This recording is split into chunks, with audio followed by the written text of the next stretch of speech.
Bonjour à tous, pendant un an je vais vous présenter un film par jour, soit 366 films dans l'année. Aujourd'hui on est au 62e film, à couteau tiré.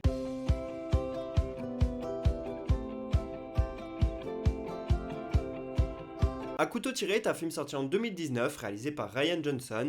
C'est l'histoire du détective William Blanc qui est interprété par Daniel Craig, celui qui a notamment joué plusieurs fois James Bond. Et donc ce détective, il va enquêter sur la mort mystérieuse d'un vieil homme de 85 ans, Harlan, qui est écrivain de films policiers. Et Harlan, il est retrouvé mort tranché à la gorge par sa gouvernante, et alors que toute sa famille était présente pour fêter son anniversaire. Donc William Blanc va arriver et va devoir essayer de trouver qui est le coupable parmi toute sa famille. Pour interpréter cet Harlan, on a un acteur très peu connu du grand public mais qui a été énormément récompensé. Il a gagné un Oscar, un Golden Globe, un Tony qui récompense le théâtre et puis un Emmy qui récompense les séries. Donc il a gagné tout ce qui était possible de gagner en fait, c'est beaucoup trop fort.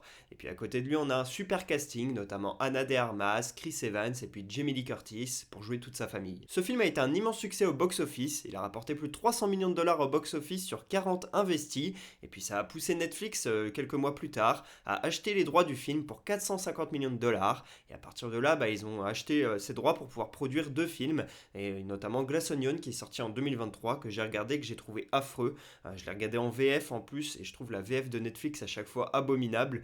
Je trouve que c'est vraiment nul ce qu'ils font. Et là, j'ai pas du tout aimé ce film Glass Onion, alors que le premier à couteau tiré était très bien. Pour terminer, le réalisateur Ryan Johnson, il est connu un petit peu pour avoir fait Star Wars 8 et quelques épisodes de Breaking Bad. Mais à part ça, voilà, son travail est assez méconnu. Je sais qu'il a fait une mini-série Poker Face qui a l'air pas mal du tout, mais que je n'ai pas vu. Et puis pour faire toutes les musiques de ses films, et notamment à couteau tiré, il fait appel à son cousin Nathan Johnson. Donc voilà, ce film est une histoire de famille à l'écran, mais également derrière.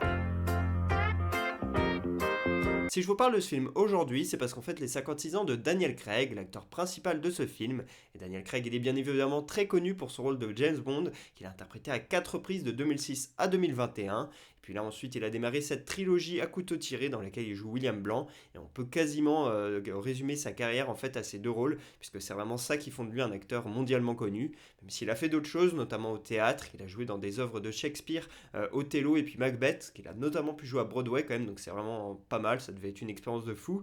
Et puis moi personnellement je l'avais vu pour la toute première fois dans Millennium, un film assez sombre dans lequel il joue un journaliste qui enquête sur une histoire voilà, assez terrible, à nouveau une histoire d'enquête en fait, il ne fait que ça quasiment, et je vous conseille vraiment de regarder Millennium également, c'est un film dans lequel il est très bon, par contre faut pas le voir trop jeune, à partir de 16 ans je pense, parce que c'est vraiment très sombre, mais voilà, on peut résumer sa carrière quasiment à ça, et je trouve ça peut-être un peu dommage pour lui, je ne sais pas si c'était un choix ou pas de s'enfermer dans ce genre de rôle, ou si malheureusement c'est les propositions qu'il a eues de toujours jouer des rôles d'enquêteur.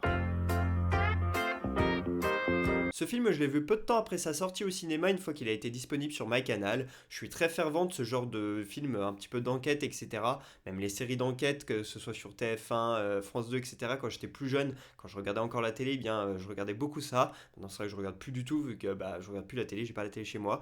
Donc, mais voilà, allez, avant, j'aimais beaucoup ça, toutes ces histoires d'enquête. Par exemple, Broadchurch, qui est une série dans ce style que j'adore. Et donc voilà, j'aime aussi beaucoup jouer au Cluedo. C'est un truc que j'aime beaucoup avec ma famille, on y joue souvent, on essaie donc de trouver qui est le meurtrier, avec quelle arme et dans quelle pièce, je pense que vous connaissez tous. Quand j'étais petit, j'aimais bien aussi les livres, les livres dont vous êtes le héros, où vous pouvez choisir le parcours pour mener jusqu'à un but. Voilà, tous ces trucs-là d'enquête, etc. J'ai toujours été vraiment un grand fervent, un grand amateur de ce genre de trucs. Donc à couteau tiré, ça avait tout pour me plaire. C'est pour ça que je l'ai vu aussi en famille, puisque toute ma famille aime beaucoup ça, surtout ma mère, et donc du coup on l'a vu avec elle. Et voilà, et mes petits frères aussi. Donc on a tous eu un petit peu notre moment où on se dit, bon c'est tel ou un tel, le meurtrier. C'est ça aussi que j'aime beaucoup dans ce genre de film. Chacun y va de son hypothèse, à dire mais c'est sûr, c'est lui, regarde et tout. Et au final, tout le monde se plante à chaque fois, quasiment. Et donc du coup, c'est ça que j'aime beaucoup dans ce genre de film. Et c'est ce qu'on a pu faire à nouveau dans Un couteau tiré.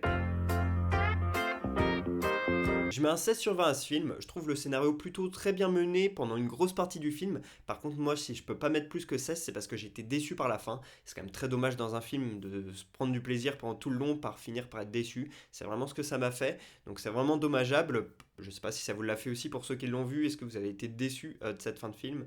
En tout cas, moi, c'est ce que ça m'a fait. Et par contre, j'ai bien aimé toute la structure. J'aime bien ce côté enquête donc, et puis ce côté assez mystérieux.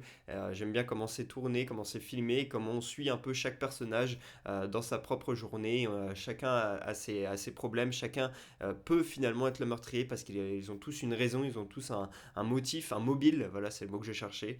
Donc voilà, c'est ça que j'aime beaucoup dans ce film. Malheureusement, cette fin m'empêche de mettre plus que 16. Première anecdote, dans ce film, l'actrice Callan, elle joue la mère de Christopher Plummer, mais dans la vraie vie, elle a 6 ans moins que Christopher Plummer, qui était donc déjà très vieux au moment du tournage, et malheureusement, il est décédé en 2021 à l'âge de 89 ans. Deuxième anecdote, le titre du film original est Knives Out, que l'on peut traduire donc en français par À couteau tiré, et c'est une référence du réalisateur Ryan Johnson à une chanson du groupe Radiohead. À mon avis, il doit vraiment être fan. Troisième anecdote, sur le tournage, l'alchimie a été très bonne entre Daniel Craig et Ana de Armas. Attention, c'était purement professionnel apparemment, mais du coup, Daniel Craig, eh bien, il a vraiment beaucoup aimé jouer avec elle et il a poussé pour qu'elle puisse avoir un rôle dans Mourir peut attendre, le James Bond qu'ils ont tourné après.